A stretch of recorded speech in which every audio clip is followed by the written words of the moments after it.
The following is an exclusive presentation of WI Garden Media, the voice of Garden Talk Radio.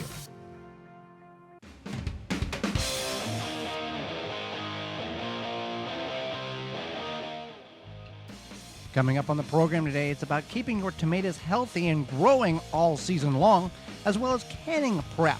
Our guest will be author and Garden Talk Radio host Stan DeFreitas will be with us, and we'll answer your garden questions, and that all starts right now. You are listening to the most informationally packed hour of garden-focused radio in the country and on the internet with your host, husband and wife team Joey and Holly Baird. This is the Gardening with Joey and Holly radio show. Welcome to the Gardening with Joey and Holly radio show. Thank you for being with us today. I'm your host, Joey Baird. Beside me is my wife, co-host, best friend, and gardening partner, Holly Baird. This program is for you, about you, to help your garden grow better, to maintain your landscape, grow healthier trees, make your grass look greener, as well as preserving what you grow. If we thank you for listening to our program today, whether you're listening on one of the 15 radio stations across the U.S. broadcasting our program, via podcast replay, in-studio video replay, through our parent website, the WisconsinVegetableGardener.com, under the Season 5 tab at the top of the page. We thank you. You want to get a hold of us, you can do that, and a couple of the easiest methods in which to do such is you can send us an email at gardentalkradio@gmail.com, gardentalkradio@gmail.com, or if you'd like to actually talk to us, you can give us a ring-a-ding-ding on your mobile device, toll-free, coast-to-coast, 1-800-927-SHOW, 1-800-927-SHOW. That's 1-800-927-7469. Big program lined up for you, so Holly, let's get into it. First topic of the day is keeping your tomatoes healthy and happy and productive all season long, or getting to the point to keeping them healthy and happy so they are productive for the rest of the growing season. Yeah, you definitely want to make sure that you have done a few things for your tomatoes. And I think one of the biggest questions we get, a lot of people have this issue, is blossom end rot. So when you have blossom end rot, you go to pick your tomato, you turn it over, and at the blossom end, which is like the bottom of the tomato, it's all brown and just disgusting looking. Black. Slimy, undeveloped. So what is occurring here is it has not been able to properly develop the bottom portion of that fruit. Could be a variety of different reasons, but one of the most common reasons is lack of watering. And the lack of watering directly is tied to the underdevelopment of that tomato, because there's minerals and nutrients in the soil that gets uptake by all plants when there's enough moisture in the soil to transfer those nutrients up through the roots and into the plants for the necessary means in which that plant is using them for. So the soil gets really dry. It can't, and the fruit is developing, and it cannot transfer that calcium, which is one of the main elements of the deficiency problem there, into the plant to develop the bottom portions, or the portion that is black that you're seeing. So watering is the key. Now, that is, like I said, that's the most common. There are other elements that can be contributing factors, but 95 to 98% of the problem that is caused by blossom end rot is the calcium not being able to be transferred from the soil up the plant to develop the fruit correctly. Right. So that is a major problem. So we want to water regularly. Yeah, you want to water regularly. So whether that means using irrigation or just getting yourself on a watering schedule. Right now, we're in a drought. Yep. So if you, and the temperatures have been pretty warm. So if you live in an area where you have a drought and the temperatures have been warm, if you need to, you might have to water twice a day. Not always, but if you have containers, if you have your plants in pots, you likely will want to water twice a day. And we've got many devices. We've got Tree Diaper. We've got the Water Hoop. We've got dripworks.com irrigation system. We've got a number of products that can help do that, whether you need to hook them up to a faucet or let them naturally absorb water and then release it when the soil needs it. So that's the key to fixing that problem. If you see it on your plants right now, doing the steps of watering, keeping that soil to a damp consistency, will not fix the problem on the fruit currently. You want to remove those fruits immediately as soon as you see it, because you don't want to have the plant spend extra energy creating the rest of that fruit when it's not going to be developed correctly. Start watering right now. It will help and prevent or greatly reduce the next set of fruit that will be developing on that tomato plant. Right. So that's what you can do for the blossom end rot. So another issue we have, or another thing you can take care of, is early blight. And so it's not too late to do this. Quick snap watering system as well. Oh, quick snap there. Early blight. Early blight is when you get that yellowing at the base of your tomato plant, and then it continues to go up the stem, and all of a sudden you have a sad-looking tomato stalk. And then not even before the end of the season. Yeah, not even before the end of the season. So one thing you can do is you can use yellow whole grain cornmeal, and you just take a handful of that and put it around the base of the plant. If you have mulch there, you want to move that mulch aside and then put the whole grain cornmeal. Even now that the plants are planted, this is not going to hurt anything. Whole grain yellow cornmeal. And people have come up to us when we used to be able to do talks in the world and would say, I thought this was the craziest thing ever. I did it, had the best tomatoes I've ever had. So it does work. We absorbed this information from a master gardener out of the Austin, Texas area, I believe, Bob Webster. He'd been doing it for a number of years. We've been doing it for a number of years since we've learned about this. And our tomato crop has been phenomenal to the level that it has never been prior to that. We'd had that stalks and the fruit and all the leaves dead on it. So the reason it works is there's good and bad things in your soil. Early blight is one of them. And the whole grain cornmeal has this beneficial fungi called trichoderma. And for whatever reason, it helps combat that early blight.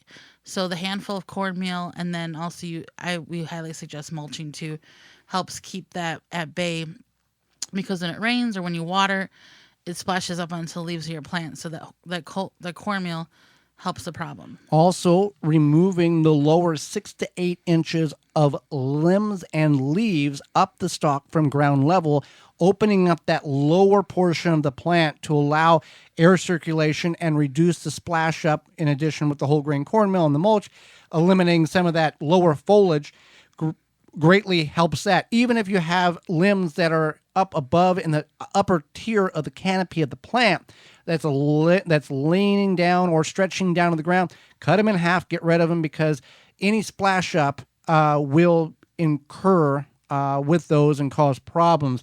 90% of the problems your tomato plant is going to face this year will have to do something with the soil splashing up on it. Right. So that brings us to keeping your mulch plentiful. So we use a lot of leaves from... Using the right mulch. And the right mulch. Yeah. We use a lot of leaves from the previous fall. But as they break down, and they will break down, we might have to come in and backfill with something else as the summer goes on. So what can we use? Well, we can use straw. Straw is a really good option. It seems to be becoming more popular for people to mulch with straw, especially around their edibles. So you want to use straw, not hay, and you can usually just get bales of straw from your local garden center. If you live near any sort of farmland, sometimes farmers will sell bales of straw, but you can definitely use straw. Another option is the leaves. So if you save a bunch of leaves from the previous fall or this fall, think, I might want all these leaves for mulch. That's definitely an option. Another option is dried grass clippings, but you want to make sure that there was nothing sprayed on that grass to like a broadleaf herbicide. Weed and feed, yeah, whether it be by you or you pay somebody to spray it.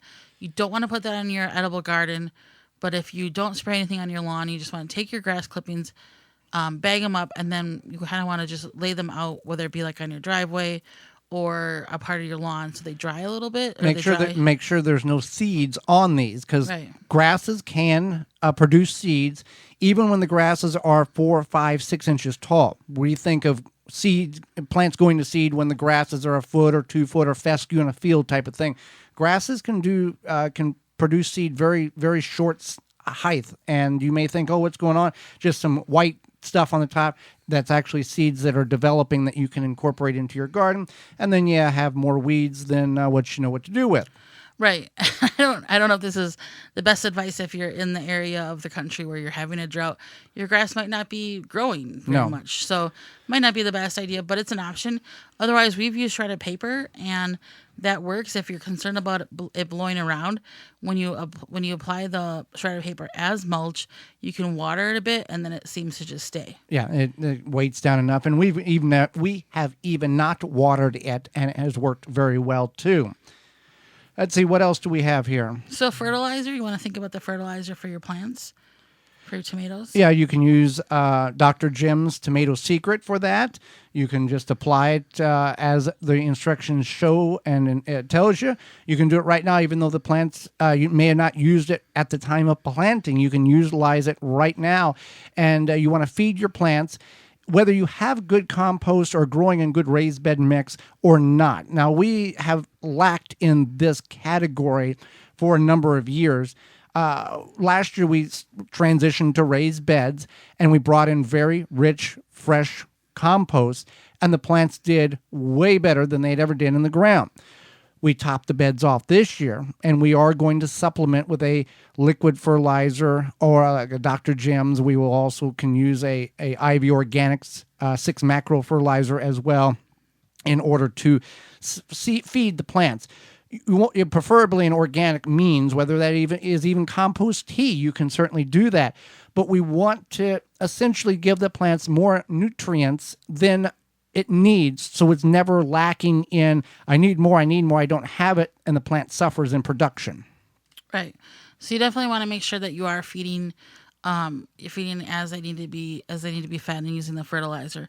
Another quick thing is to look for problems. You're probably thinking, somebody told me not to go looking for problems, but you want to look for problems. Right. There's 4 billion different things that can go wrong with your tomato plants. We've covered about the most common ones that we get on a regular daily basis come in to gardentalkradio@gmail.com. So I think the biggest thing is just, when you're out there, whether you're weeding or applying mulch or whatever, just look at the leaves and see how the tomato plants look. Look around, make sure you're not seeing anything strange, because as soon as you see if you have a problem, as soon as you see the first sign of the problem, I promise you it's not going to get better. Over time, it's probably going to get worse. If it doesn't look right, it's probably not right. So it's time to start looking at what's going on. Well, speaking about if it doesn't look right, it's not right. Walton's Incorporated is not that. They've got all the products and tools you need, everything but the meat, whether you're making meat sticks, taking the animal from animal to edible, and everything in between. Yeah, Walton's will help you get your product right. So we know you care about where your food comes from. We're going to talk about canning later, preserving your fruits and vegetables, etc. Walton's Inc. has everything that you need: equipment, seasoning, supplies. You can make sausage, jerky, all that good stuff. Walton's also has meatgistics.com, an informational website to help you make the best finished products. So that has meat grinders, mixers, sausage stuffers, seasoning. The seasoning is magnificent. The seasoning is delicious. And it's not just for meat, it's also for vegetables as well. Baked potatoes. And it helps you go from animal to edible. Walton's is everything but the meat, and that's waltonsinc.com. Well, when we come back, don't go anywhere. We're going to be talking about canning prep, and we figured out where all the canning lids have gone. You're listening to the Gardening with Joey and Holly radio show. Got a question for Joey and Holly? Send it via email anytime to gardentalkradio@gmail.com. Do your trees look sad? When we here at the Gardening with Joey and Holly radio show gardens have tree and shrub issues, Dr. Jim's is the product we reach for, as it is the product that works. It really provides results. Their small batch, extra potent blend of readily available nutrients is exactly what your trees, plants, and bushes need to regain their health and stay bug-free. It's super easy to use. It feeds the microbes and adds new life to your soil so you can grow stronger plants. Chemical-free, environmentally responsible fertilizer that works. It will put a smile on you and your plants. To find out more about Tree Secret and other products, visit drjims.com. That's drjimz.com. Now that your garden is in place, help your plants grow with Chapin's sprayers. Use our hose-in and handheld sprayers to feed your plants and control pests. Set up a fertilizer injector to water and feed at the same time. Cover large areas with a backpack or ATV sprayer. Chapin equipment is available at all major home improvement and hardware stores and online at www.chapinmfg.com. Chapin, cover more ground. Wild Delight has a complete line of premium food and treats for wild birds and other wildlife. It contains the finest ingredients you can feed your outdoor pets. Fill your bird feeders with a selection of Wild Delight's premium quality mixes to have a yard full of colorful birds. Wild Delight is filled with nuts and berries your birds will love and contains no filler ingredients such as cracked corn or Milo. Feed the birds the nutrition they need. This keeps your feathered friends coming back year after year. Find out more at wilddelight.com. Deer Defeat is an all-natural repellent to keep deer, rabbits, and groundhogs away from your precious plants. Deer Defeat protects your plants day and night, dries clear, and odorless. It will not clog your sprayer. Deer Defeat works for 30 days through rain, snow, and freeze. Safe, effective, and works on rabbits. Money-back guarantee. To purchase, go to deerdefeat.com and use code RADIO to save 10% on your order. Deer Defeat. It can't be beat. Do you know there's a real Tiger Torch? Visit TigerTorchLTD.com for more information. Rinse Kit. Pressurized water on the go. No pumping, no battery. Simply fill from your spigot or sink on the way out for up to 5 minutes of spray time. Anywhere. Live dirty. Rinse clean with Rinse Kit. Tired of dealing with bugs but don't want to use harmful chemicals to repel them? Naturally Green No More Bugs is all natural and plant-based. No more chemical bug repellent. Use it around your home and on you, indoors and out. DEET-free and will not stain. Repels mosquitoes, ticks, fleas, roaches, ants, flies, and more. No More Bugs is the answer to what is bugging you. Stop using harmful chemicals and use what is safe for you, your family, pets, and the environment. For more information, visit natgreenproducts.com. natgreenproducts.com. You move your lawn sprinklers all over the yard, but you always end up putting them in the same spots. Why not just bury them there? Out of sight, always ready to use, pre-adjusted to water the precise areas you want. Quick Snap Sprinklers makes it easy. In-ground sprinklers without the hassle or expense of laying pipe. Put the sprinklers anywhere in your lawn or garden. Snap on a hose to supply the water. Water on, it pops up. Water off, it drops below ground. You can mow right over it. You can have a buried sprinkler system up and running in just minutes. Each Quick Snap saves thousands of dollars. They install in minutes and operate for years. Visit quicksnapsprinkler.com. The Gardening with Joey and Holly radio show is brought to you by the following: Blue Ribbon Organics, Naturally Green Products, Ironwood Tool Company, Easy Step Products, Rinse Kit, Soul Brew Kombucha, Wild Delight, Ricon Vitova, Chip Drop, BaleBuster.com. Find all sponsors at the WisconsinVegetableGardener.com and thank them for their support.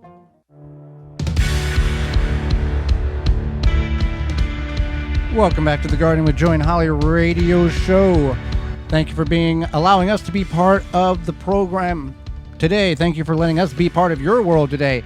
With the drought being going across the country, Tree Diaper has the device in which you can utilize in order to water your plants consistently. Before Tree Diaper, watering trees, shrubs, and bushes was not your favorite job on your property, let's be honest. But with Tree Diaper, it's not really a job. Tree Diaper is a revolutionary watering system that slowly releases stored rainwater when plants need it, or you can water it yourself. The Tree Diaper is filled with water from rain or when you water, and it slowly releases water over 3 weeks. No pipes, hoses, or electricity needed. Whether you're a first-time gardener or advanced, Tree Diaper will improve the way you water your plants. Every time it rains, Tree Diaper recharges. Made in the USA, you can find all the sizes they have available. That's treediaper.com, treediaper.com. Well, we are going to soon be in the time of canning what you grow, and we need to get canning prep. We need to get our tools together, get our equipment together, know what we need to know, and don't do what shouldn't be done so we can do things the right way the first time, and it's safe. Right. So I know here canning lids have been difficult to find, and I know that in other areas perhaps too. And so earlier this week, I called Ball Canning. I called their consumer services hotline, and I spoke to a very nice gentleman named Michael, and I asked him, like, what's up, with the lids, because I know that I asked the manager at one of our local grocery stores, and she said that they were going to ramp up production for the canning season to provide more lids. And he said that was true. That was going to happen. But also, a lot of people decided to start canning last year, and they kind of, panic bought or whatever, a lot of lids, you could say. And then even some people now are flipping them online and selling them for more than what they should to make a profit because of the urgent situation that occurred with the canning lids. I didn't even know this was a thing, but apparently it was. Right. And you see this on Marketplace. You see this on selling sites, three boxes of 12 for $25 and whatnot. So the canning lids should be, at least in some form of production, getting closer to your stores, hopefully by the time where many of us will be needing them. And it sounds like Ball is definitely on top of it. Like they're aware. They're aware. They know it's a situation. And obviously they can't control that. Some person who shouldn't be selling them and taking advantage of poor people, they can't control that, but they can ramp up production. They can do what they need to do. So we got to get canning lids. I understand that if there is a certain situation where you have to get off-brand canning lids, it's not the best. They probably come from China, et cetera, et cetera. But sometimes you got to do what you got to do. Right. And that might have to happen this year. Right. And if you are one of these people who's selling them, trying to make a profit, just please stop. You're not being fair to anybody. If you bought them for $3 and sold them for $4, okay. But some of these they bought them for $3 and they're selling for $7. Right. I understand the market, and you can make $1 here, $1 there. But anyway. Maybe you should try to find a different hobby or something. Besides canning lids, what else do we need to be aware of if we're going to start canning? And many people may be trying to preserve, either this is their second year or their first year. What does one need to know here? So I think the biggest thing is to talk about is the recipes. You want to use reputable recipes, and you want to use, especially if you're newer to canning, you want to make sure you're using a recipe that's been developed within about the past 15 years. Things have changed. The way food is growing has changed, things like that. So good websites like is Ball, which is freshpreserving.com. Another one is the National Center for Home Food Preservation. If you can get the Ball Blue Book, it's usually found at like grocery stores or farm supply stores, or you can find it online too. But if you want to page through it before you purchase it, you can find it at grocery stores or even like big box stores. Just because you have a recipe from old Grant Abel, Rose or whatever, your great grandmother or grandfather from 1873, you don't want to use it. Right. So you want to make sure you use a reputable source. So there's the Ball Canning website, which is freshpreserving.com, the National Center for Home Food Preservation. Better Homes and Gardens has a lot of great canning information. And then Taste of Home website, and they have a magazine. I don't know if they have canning recipes in their magazine, but that's maybe how you might be familiar with them. Taste of Home also has safe and reputable canning recipes.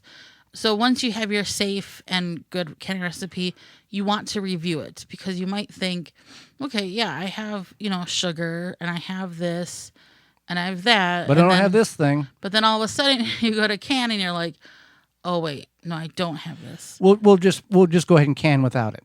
Right, and that's not safe. So a few things that people don't think about is like lemon juice, and you want to use bottled lemon juice because it has a consistent acidity, and you might think, I got that in the back of the fridge, and you go to look and it expired last October 2016, right? Or whatever the last not time. that that's happened to us. No, not that's happened to us, but yeah, so you want to keep that in mind. Another thing is just knowing, like, there's one recipe we make, I think it's zucchini relish, where you have to let it sit like overnight or something. 3 hours. Jerusalem artichoke relish is overnight. Zucchini relish is for 3 hours. Right. So you might think, okay, it's 7:00. I'm going to can this. All of a sudden you have to let something soak for 3 hours. And then by the time you cook it down and let it soak, you're pulling jars out of the canner at 1 a.m. Right. So that's something, not that we've ever done that. Twice. Twice. Sugar. Another one I forgot almost to mention was salt. A lot of times it calls for canning salt, so it's just because it doesn't have that iodization. So canning salt is what you want to use. And isn't canning salt just a little larger granular size than iodine salt? I think so. But you have to use uniodine salt, or what is called canning salt, in order for the science to do what it needs to do. Right. So there's that. Now, if you're cooking like salsa or something and you're cooking it down, you're adding a pinch of salt. If it's iodized, it's fine. But if it's something like anything that is a higher salt content, you want to use that canning salt. So then vinegar, pectin. So there's Pomona pectin, which is, you can do the recipe regular, or you can do a lower reduced sugar recipe. Right. Jars, you want to make sure your jar situation, what do you got going on with Yard that? sales is a great place for that. There's a lot of people, even though you may think, oh, everybody's canning, there's a lot of canning jars on Marketplace, at yard sales. Now, the price has gone up than it was 5-8 years ago, just because there's a demand for them. But you can get a lot of good canning jars. A couple of things you want to look for if you're buying canning jars at a yard sale. Kind of hard to do this on Marketplace, is rub your finger around the rim to make sure there's no cracks or dings or fractures, and make sure they say mason jar on them. It's not just a clear old 1987 mayonnaise jar that's thin wall. That's not good for canning. Yeah, you want to make sure they're proper mason canning jars. And definitely, check that situation out. Make sure that maybe you have enough for what you need. You might still have a lot of canned goods on the shelf, and you might think, oh, I got enough jars, whatever, and then you don't. So you kind of want to plan for that. Another thing is pectin. So there's Pomona pectin. Again, you can use lower reduced sugar recipes with that, or the full sugar as well. It's just a better option depending on what your need is. Well, there are recipes and there are ways of canning in which you do not have to add any sugar at all. You can use water, like peaches. If it's everything, all peaches except for, I think it's white peaches, you can just put water in. You don't have to add a syrup. Right. So I'm talking about pectin. Right, yeah, right. Pectin. You don't can peaches and pectin unless you're making like peach jam or something. Right. And we've covered this before, but I want to ask it again. Difference between jam and jelly for people who are new? Sure. So jam is canned with the chunks of fruit, and then jelly is just basically the liquid, and then it makes like a gel, like a Jell-O type consistency that you spread on your whatever you do with your jelly. So another thing is to look at all your tools, locate them. So if you have your jar lifter and you don't know where it is, and it might be in the back of a cupboard or drawer somewhere, find that, Or you gave it to somebody and you forgot about it, and Right. you don't have it anymore. Right, that happens too, or your funnel or whatever. So you want to definitely make sure you are collecting those items and getting them prepared and making sure they work proper. Like our canner is a little bit I don't know, seen better days, but I'm not our canner, our jar lifter has seen better days. Yeah. So that's another thing. And then that's another thing, locate your canners. You might have put them on a high storage shelf somewhere, and you want to get them down and make sure they're nice and ready to go. Well, back on the tool situation, you need a head measurer, a funnel, jar lifter. We've got about 3 of each of those, because we've got 3 funnels. We've got a one head space measure. We've got a couple of jar lifters, and you want to have 5 or 6 towels and a whole roll of paper towels, because when you can, if you've never canned before, it is a very quick, timely. We got a boom, boom, boom, right in a row. You can't go, well, we're partially done, we're going to eat supper, and then we'll finish. It's got to get done all in a timely manner. Otherwise, it's not done correctly, and it can be put in the jar, and it can be unsafe for consumption. Right, and that's correct. So you want to make sure that you are set up, ready to go. And then, just things like measuring cups, ladles, wooden spoons, anything that you might need to... Wooden instead of... metal. Yeah, why? Because metal can cause a reaction when you have it in the pot, and then it just causes a reaction. It can cause a reaction. So you want to use wood. Advised by the higher-ups at the bowl and every other reputable sources saying that wooden is what you need to use. Right. Another thing I want to mention is that maybe you want to consider trying something new this year. There are I don't know, artisanal recipes. One of them is by Melissa McClellan. She writes the book Food in Jars, and she has a few different other books. And she does kind of artisanal recipes. She's a great resource. And even like Better Homes and Gardens has some fun recipes that are a little bit different. Like we made basil tomato jam or something like that. That was delicious, and it was fun and different. So And you made an orange chocolate orange jam? chocolate orange jelly, and that's on our website at the WisconsinVegetableGardener.com. Makes a great fun gift. So consider trying something new, because you never know. You could try something new. You might like it. You might hate it. You might just give it to your coworkers and say, "Here you go." Well, if you're going to do it, you want to do it on a small scale. Yeah. Sure. Because we done pickled Swiss chard stems, one of the more popular videos and articles on our website, the WisconsinVegetableGardener.com, in the last 60 days. It looks like pickled celery, and to us, we did not enjoy it. Now, obviously, there's people that do enjoy such thing, but we did not find it was something that was enjoyable. But it's a different thing. Now, pickled asparagus, now that was good. When we did it that way. So there are some things that are good and some things that are not so great. So anything else we need to add to canning prep? I would just say, make sure you're prepared to think about what you need, what you're going to need, and then go from there.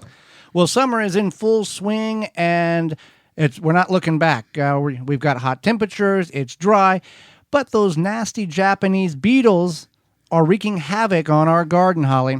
Yeah, if you're looking to successfully control beetles without damaging the environment, look no further than Beetle Gone from Phylum Bioproducts. It's derived from a naturally occurring soil bacteria.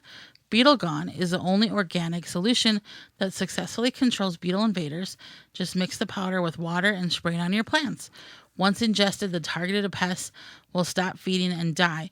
And since it's an organic BT product, you know that the great choice to use on your fruits and vegetables, in addition to your ornamental flowers and shrubs. Not only does Beetle Gone work, but what I like most about it, Holly, this product is it is that it's safe to use around beneficial insects such as butterflies, bees, and ladybugs, and it has no issue with water toxicity. Beetle Gone from PhylumBioproducts.com. That's PHYLLOM Bioproducts.com. It's a product that works and it's safe for the environment. Well, do not go anywhere. When we come back, our guest, Stan DeFreitas. He is a radio host and author, and a man that's been in the gardening horticultural world for over 40 years. You're listening to the Gardening with Joey and Holly radio Have show. a garden question?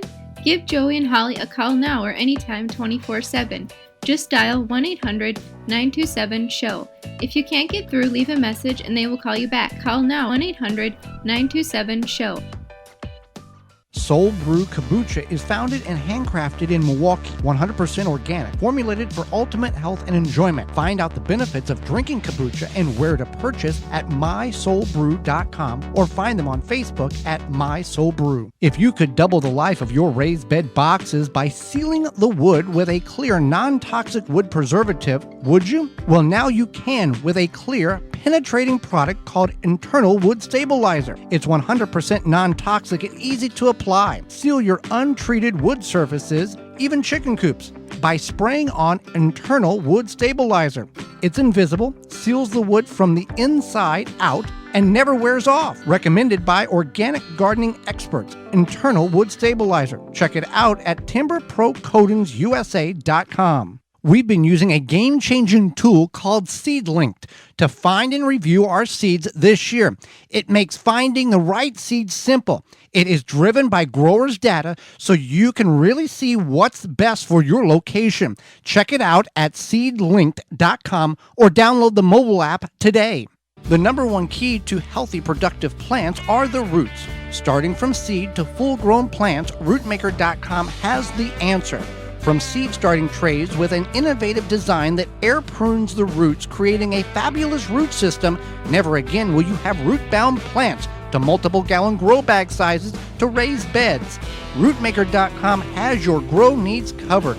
Visit rootmaker.com. Use coupon code RADIO21 and get 15% off your entire order. Seed Savers Exchange has been saving, preserving, and sharing heirloom seeds since 1975, and today continues to provide those seeds for gardeners just like you. They have over 600 varieties. Visit seedsavers.org to request a free catalog or to purchase seeds online for this year's growing season. That's seedsavers.org. Pomona's Universal Pectin is a high-quality pectin that gels reliably with low amounts of any sweetener. If you're trying to reduce the amount of sugar in your diet, you'll love Pomona's Universal Pectin. Now you can make healthy homemade jams and jellies sweetened to your taste. You can use sugar or honey to sweeten. Pomona's Universal Pectin keeps indefinitely when stored in an airtight container. Easy to use, versatile, and comes with directions and recipes in every box. Find out more and where to buy at PomonaPectin.com. Also available at natural food stores and online. Straight from the farm, fields, and briar patch, Piper and Leaf Artisan Tea is a tea like you've never imagined it. Get our award-winning tea delivered right to your front door and become part of the Piper and Leaf family. Free shipping over $75 at piperandleaf.com. Protect your plants against damage with the 3-in-1 Plant Guard and Special Blend Fertilizer. Visit ivorganics.com. Good bugs to eat bad bugs. RinconVitova.com. Call or email today. 1-800-248-BUGS. The Gardening with Joey and Holly radio show is brought to you by the following: Pro Plugger, Dripworks, Waltons Incorporated, Tree Diaper, Janie's Mill, Phylum Bioproducts, Chapin Manufacturing Incorporated, Nature's Lawn and Garden Incorporated, Deer Defeat, Dr. Jim's, Rootmaker. Find all sponsors at the WisconsinVegetableGardener.com and thank them for their support. Welcome back to the Gardening with Joey and Holly radio show. Moments away, Stan DeFreitas. But first, you got problems with some Japanese beetles in your yard? Rescue has the product in which can help you rid them from your garden. Yeah, Japanese beetle traps, when used properly, draw beetles away from your plants and trees. The trick is to hang them 30 feet from plants you want to protect. That's the thing. People will put them right on the plant, and you're bringing everybody in the neighborhood for the party. You want to get them away from the plant. That's why the product works when you do it correctly. Right. So, yeah, it traps them, and then you want to keep them away from where they're going to cause the damage. Rescue Japanese beetle traps are the only traps with a controlled release lure that lasts the entire beetle season. They have an extra large bag that is welded directly to the trap, stays put even when it's full of beetles. And then it's only trap with a reusable bag that opens and closes at the bottom. If beetle season is a bad one, you just open, empty the bag, trapping the beetles with the same trap. You can go to rescue.com for all their products, traps, and then they're made in the USA. So that's rescue.com. Holly, let's go to the hotline and bring in our guest for this week. Yeah, Mr. Green Thumb, Stan DeFreitas, is an urban horticulturist, columnist, author with over 40 years of gardening experience. He is also host with his son James on the Ask Mr. Green Thumb and Real Estate Show on AM 860, The Answer, out of Tampa, Florida. Welcome to the program. Well, thank you. Thank you very much. I'm glad to be with both of you. Well, we thank you for taking time out of your day, Stan. And for people who are not aware, you went through some very rough patch the last couple of months. You've got a new heart, and I'll let you tell the story. All right. Yeah, I'm very feel lucky and blessed. I am the 1,465th heart transplant person out of Tampa General Hospital, and so they've done a few of them. I was, I guess, like a lot of guys, I tend to think, I'm macho. I didn't smoke. I don't drink. I might have a glass of wine or a beer on occasion, but I'm not a drinker. I've been athletic all my life, from winning awards at my high school as the best track athlete to being most valuable player on my little league team and being a second-degree black belt. I've been, captain of the USTA tennis team for 30 years. So I was pretty athletic. And I always, if you'd have asked me, I'd have thought my heart was the strongest one around, just about, because I could go and do a lot of things that a lot of people couldn't do. But slowly but surely, I had congestive heart failure, to the point of I wound up sleeping in an easy chair as opposed to I couldn't lay down to go to sleep. My legs got so big and feet that I couldn't get my shoes on. And so I went to the doctors, and they said, they de-reesed me, took off 27 pounds of water. And eventually, where I was at, Countryside Hospital in Clearwater, or they said, hey, you need a new heart. And so I went over there, and my doctor Kumar said, hey, I got to put you in right now. You're down to like 10 on the refraction scale. And anything less than that, it's, that's all, folks. And so I believed him, and I thought, well, I better do what they say. So for about almost 60 days, 59 days, I was on a machine and called an Impella that actually pumped blood into my heart. And without it, I would have died. I was getting to a point where I would have either had to have received a thing called an LVAD, either an LVAD, which is like kind of an aquarium pump. But the problem with that is it's a good thing they didn't have it 20 years ago. People just died. But I didn't have to have it permanently. A heart came along, and a young person's heart that was 23. And I would say my life was saved, and probably 3 or 4 other people, some kidneys and liver and that type of thing. So that was just really a blessing. And I would say, if you're thinking about being a donor, do it.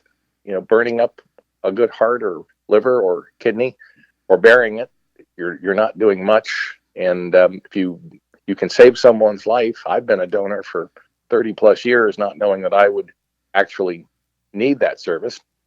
But to me, it was a blessing that she gave me the gift of life. Now I do have to take anti-rejection drugs. But it's glad we're glad that you're here with us to not only help educate Holly and myself, but all of our listeners across the country with some gardening questions. With 40 years of experience, you probably know the answer to a couple of that we're going to ask here. I hope so. Yes. So how would one know when it's time to prune a tree, and what is the best method to prune it? If you can't prune it yourself, how do you know who to call, and what's a professional line of communication with somebody? So you're not getting gypped. Yeah, the last line would be to get a certified arborist in. I am a certified arborist, but I always say I'm a certified arborist that doesn't ever carry a chainsaw. But I go out and look at trees. I do a lot of court case work. I've worked on probably 500 cases, but I don't do much as far as I'll look at stuff. I'll inject trees sometimes for insects or fungus or with nutrients. But I would say, when you're going to trim a tree, you probably want to think of the 3-step method. If it's any kind of a big branch, you undercut, you cut from above. You cut off that branch, and then you make your next clean cut. So you might leave maybe a foot, and then you cut it down to, as an arborist would say, either the branch ridge or branch collar. And it's sort of where that thick part is before it starts to become thinner again, or the regular size on the branch. That's how you should trim it, because if you just trim it from above down, often you'll get it to split, and it'll split down into the trunk. And then you've got a lot more area to worry about disease and other problems getting into a tree. Probably the best time to trim a tree is during the dormant season. And that, of course, can vary for, like where you're at, the dormant season. You might have branches just breaking out now with new buds. With here, we're almost year-round tropical. We don't get much as far as really hard freezes. It's unusual. The last hard freeze I can remember as a youngster was 1962. So we're going back just a ways in history here. But I mean, I have bananas in my backyard, and I've got avocado in my front, and I've got citrus, and I've got a lime. And I mean, since I can grow tropical, I like to grow tropical with hibiscus and things of that nature. But going back to your question with the trimming, if it's small enough you think you can do it. I would say for guys, there again that get to be my age, if you get to be in your 60s, don't go climbing around on a big tree, with dress shoes with a chainsaw if that's not your business. Because one trip to the hospital, and you're going to spend a lot more time and effort if you don't die. So get someone else who says, hey, these guys did a great job. They did a nice job cleaning up afterwards. They didn't leave a lot of stubs. Now, if it's something small and you can do it yourself, I'm all for that. I like doing stuff myself. I'm a do-it-yourself kind of guy. But I have to rein myself in a bit, too. The lovely Mrs. GT sometimes tells me, hey, remember, you're not 20 or you're not 30 anymore. So there were times, I would climb up on the top of a 4-story roof and re-roof my roof 20 years ago. But I don't think I'd do it today. I might supervise it, and I'd probably do the same thing with tree trimming. I'd probably get out there and watch, and I might make some suggestions. Any branches that are dead, any branches that are rubbing against each other, crossing in an unusual fashion, they should be removed. Down here, when we do get hurricanes, it often just beats the heck out of trees. And so you often have a lot of trees that you have to do some trimming on. A relative of mine who lives in Louisiana this last year had every tree on his property knocked down by a hurricane that went through. And he had like 150 trees. But it just went through like a tornado can. That's one of the things I'd be worried about in the Midwest is tornadoes can just be, so deadly. But Florida gets its share of tornadoes too. Not as much as, Texas and the Midwest, but we do. And, those winds are really quite damaging. Since we're in a drought here and we had some hot weather, what are the best ways to protect your plants in the heat of the summer? Well, water is always the key to life, so make sure you can get some water to them, and that's sometimes difficult. I have an automatic sprinkler system, and we have reclaimed water down here, so that makes it nice. I can use water legally every day, but if you didn't, I'd still think about if the tree needs shade, how about get some shade cloth, build a little block from the sun. If you're getting really hot sun and you're not getting enough water, you can kind of build a little shade house, if you will, or at least a shade screen on one side where the sun's really beating down on it. I find here, and I'm sure in your area too, from about 1:30, 2 o'clock till about 4:30 to 5, it just really is quite hot. And, I'm paying more attention to that now too, because I'm taking drugs now that I can't stay out in the sun very long, or I increase the chance of skin cancer, which we might also add besides getting your heart checked out. And I recommend guys do that, especially if you've had guys and gals. If you've had mom or dad or grandma or grandpa, maybe even some aunts or uncles or brothers or sisters that have had heart problems, you genetically may be prone to it. And don't just say, oh, I'll spit on it and take 2 laps, because that was kind of my attitude. So I would say, as I like to say, I was in the river in Egypt. I was in denial. I kept saying, no, it can't be me. So the same thing is true for other activities that you may be in. Be careful. Watch the salt. I've always been one that loved to put a little salt on, a little pepper on. I know, Holly, you like to can and stuff, and you get stuff fresh from the garden. We should be eating more stuff from the yard and garden and less from packaged and bagged food. It's fun to eat potato chips, but let's face it, they're not that healthy for you. French fries taste great. They're not that healthy for you. They're a vegetable, though. You could say that. Right. But so I say some of those things just because, and I've done it too, because a lot of times I'd come in from tennis. I played 3 hours of tennis. I'd go, I could go get me a McDonald's or Wendy burger and a fry and a drink. And it's just a matter of driving through the drive-through. And that's not bad on occasion, but I was probably doing that once or twice a week. So maybe, if anything, I was overdoing some of the foods that I knew that I shouldn't be. But, it's a little extra work to cut up the carrots and the celery. It's a little extra work to handle some of the veggies. But I've grown hundreds of broccoli over my time, cauliflowers and Brussels sprouts and lettuce. Lettuce is always easy to grow if you've got some even partial shade. the greens will grow. So, tomatoes, of course, eggplants, anything in the Solanaceae family likes that full sun, like peppers, eggplants, tomatoes. So if you've got a spot that's getting really full sun, just make sure you can get water to them. Right. Well, Stan, we greatly appreciate the time that you've given us. How can people find out more about you? How can they listen to the show on Sunday mornings? Well, they can go to askmrgreenthumb.com, and it'll take you to, you can see listen to some of our past shows. You were on one of them just recently. Yep. And we appreciate that. And certainly we encourage people to, they can go to 860 as well, AM. I know you're on a bunch of stations, and I at one time was on like about 100 stations. So it's always fun to get people, contacting you from all over and saying howdy. And sometimes we can answer their questions and sometimes not, but I usually try to find the answer if I don't know it right away. You can't know it all. Right.